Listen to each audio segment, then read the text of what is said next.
আসসালামু আলাইকুম। Welcome to রাইয়ানস ওয়ার্ল্ডে ডেইলি ব্লগে আপনাদের স্বাগতম। সবাই কেমন আছেন? আশা করি নিশ্চয়ই ভালো আছেন। আমি আলহামদুলিল্লাহ ভালো আছি। এই তো সকালবেলা থেকে আজকে শুরু করলাম ভিডিও আমার ছেলেদের নাস্তা দিয়ে। আর যারা ভিডিও দেখবেন প্লিজ লাইক দিয়ে ভিডিও দেখবেন। আমার 3 ছেলে নিয়ে আমার সারাদিন আমি কিভাবে কাটে আমার দিন সেটাই আপনাদের সাথে শেয়ার করি। তো সকালবেলা উঠেই আজকে চাপড়ি বানিয়েছি, ওদের নাস্তা করাই দিলাম, নিজে খেয়েছি। তো পাশে একটু এসে শুই নেই, আমার ছেলেকে পড়াইতে বসছি, বড় ছেলে মেজো ছেলেকে। তখন বসে থেকে আমার কোমরটা ধরে গেছে, তো এখানে এসে একটু কাইত হয়েছি। আর দেখি আমার ছোট ছেলে সে প্লেন বানাচ্ছে। এই যে ছোট ছোট মানে মেমোরিগুলি আমি একটু আপনাদের সাথে শেয়ার করি। এই যে দেখেন প্লেন বানাচ্ছে, দেখো আম্মু দেখো আমি প্লেন বানাচ্ছি। নষ্ট হয়ে গেছে সে, এই যে আপনাদের আবার হাই দিচ্ছে। আর এই যে তাকে পড়ার টেবিলে রেখে আসছে, সে আমার কাছে আসছে, যে লিখতে বসছে আমার কাছে এসে। মানে আমি ওকে কিন্তু পড়া দিয়েছি ওর পড়ার টেবিলে, সে আমার পিছে এসে খাটে এসে বসে বসে লিখতেছে। তো ওদের পড়াইতে দিয়ে বসেই থাকা লাগে। লেখা দিছি তুমি লেখো, আমার কোমরটা ধরে গেছে বসে থাকতে থাকতে। তো এই হলো আমাদের ছেলেদের কাজ। কিছুক্ষণ শুয়ে থেকে উঠে আসলাম রান্না করে। তো ভাবতেছিলাম শুয়ে শুয়ে যে আমি যদি এখানে শুয়ে থাকি কাজ হবে না, দুপুরের টাইম হয়ে গেছে, তো রান্নাঘরে যাই, রান্না করতে হবে। আজকে না রান্না করতেও ভালো লাগে না। আর এই পায়ের নুপুর দেখেন কি যে কালো হয়েছে। তো পায়ের নুপুর, হাতের আংটি, 2টা আংটি দিয়ে দিলাম গরম পানিতে, আর একটু সাবানের গুঁড়া দিয়ে। দেখেন কি সুন্দর পরিষ্কার হয়। আপনাদের নতুন একটা টিপস দিলাম, যদি রূপার জিনিস ময়লা কালো হয়ে যায়, আপনাদের এত ঘষাঘষি কোনো দরকার নেই। একটুখানি সাবানের গুঁড়া দিয়ে একটা পাতিলের মধ্যে দিয়ে চুলার আঁচটা লো হিটে দিয়ে চুলায় বসাই দেন। 10 মিনিটের মতন বসাই দেন বা 15 মিনিট। তারপরে দেখবেন আপনার হাতের পায়ের নুপুর, হাতের আংটি বা রূপার যে জিনিসই থাক, কি সুন্দর পরিষ্কার হয় দেখবেন, একদম ঝকঝকে হয়ে যায়। তো ওখানে আমি চুলার উপরে বসাই দিয়েছি। আর যে ডাল সেদ্ধ করেছি, ডাল সেদ্ধ ভর্তা করব, ডিম ভাজি করব। এর জন্য কাঁচামরিচ, কাঁচা পেঁয়াজ কেটে নিচ্ছি। এই যে, আর এখন কাঁচামরিচ আনলেই শুধু পেকে যায়। আমার কাঁচামরিচ আনার পরে যে পেকে গেছে দেখেন। আর মরিচগুলো অনেক বাড়তি, কী যে ঝাল, বেশি দেওয়া যায় না। যতগুলো আনছিলাম সবগুলো দিয়ে নিয়ে রেখে দিয়েছি। আর এই যে ডাল ভর্তা তো অনেকগুলো করব, এটা হলো ডাল ভর্তা করব। আর পাশে যেটা একটু পেঁয়াজ আর কাঁচামরিচ রেখে দিলাম, ওটা ডিম ভাজি করব শাশুড়ির জন্য। তো আমার পেঁয়াজ কাটাটা না মোটা হয়ে গেছে, ডললাম, বেশি একটাই হলো না। আর আমি পেঁয়াজটা চিকন বেশি করতেও পারি না। তো ভাবছিলাম অর্ধেক ডালের ভর্তা করব, তারপর ভাবলাম অল্প একটু হয়ে যাবে, তারপর সম্পূর্ণ ডালটুকু নিয়ে ভর্তা করতেছি। মসুর ডালের ভর্তা কিন্তু খুব ভালো লাগে। কার কার মসুর ডালের ভর্তা ভালো লাগে কমেন্টে জানাবেন। আর একটাই রিকোয়েস্ট থাকবে আপনাদের কাছে, ভিডিওটি প্লিজ টাইনা দেখবেন না, অর্ধেক দেখবেন না, পুরো ভিডিও দেখবেন। ভিডিও দেখার সময় একটা লাইক দিয়ে দেখবেন।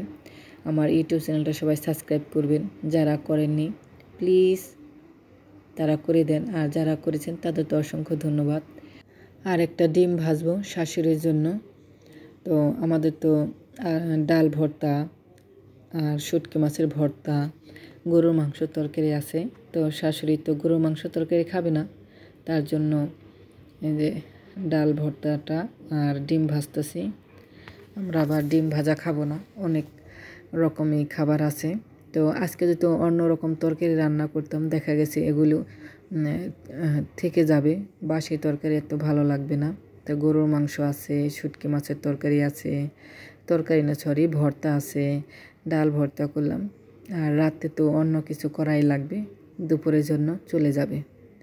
আর ভর্তা ভাত কিন্তু খেতে ভালো লাগে।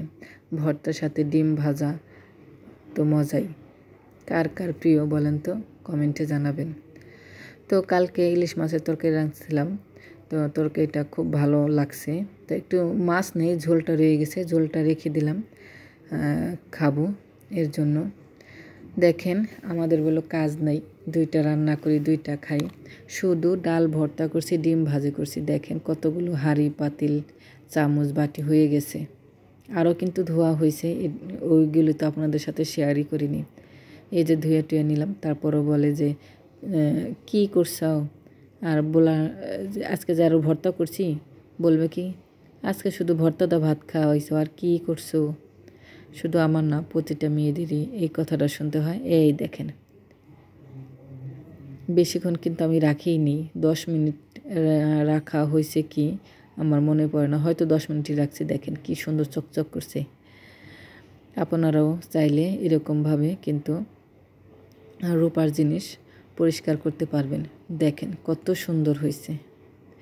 আসলে ক্যামেরায় ওই রকম আসতেছে না, কিন্তু এগুলো কিন্তু অনেক পরিষ্কার হয়েছে, অনেক অনেক চকচকে, মনে হচ্ছে যে দোকান থেকে মাত্র নিয়ে আসছি। আমার ডলা ঘষা লাগলো না। এর আগে কিন্তু আমি পেস্ট দিয়ে ব্রাশ দিয়ে ডলে ডলে পরিষ্কার করছি, আর এত পরিষ্কার হয়নি। আর আজকে যেভাবে পরিষ্কার হইলো, ক্যামেরায় কিন্তু ওইরকম আসতেছে না, একদম কিন্তু পরিষ্কার হয়েছে। তো আমি আজকে অনেক খুশি, আমার রূপার জিনিসগুলো এত যে চকচকা করতে পারলাম। আপনারা চাইলেও করবেন। তো লেবুর পিনিক বানিয়েছি, ছেলেদের নিয়ে খাচ্ছি।